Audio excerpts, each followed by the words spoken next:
وأذن في الناس بالحج يأتوك رجالا وعلى كل ضامر يأتين من كل فج عميق.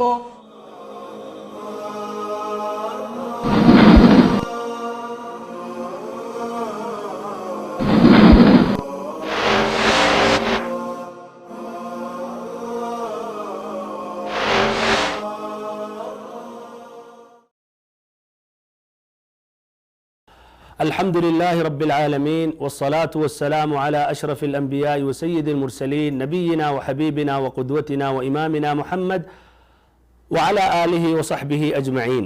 ساری تعریفیں اللہ رب العالمین کے لیے ہیں اور مکمل ترین پورے طور پر درود و سلام اس ذات مقدسہ مبارکہ پر جن کو اللہ رب العزت نے اس دنیا میں رشد و ہدایت کے ساتھ رحمت للعالمین بنا کر بھیجا.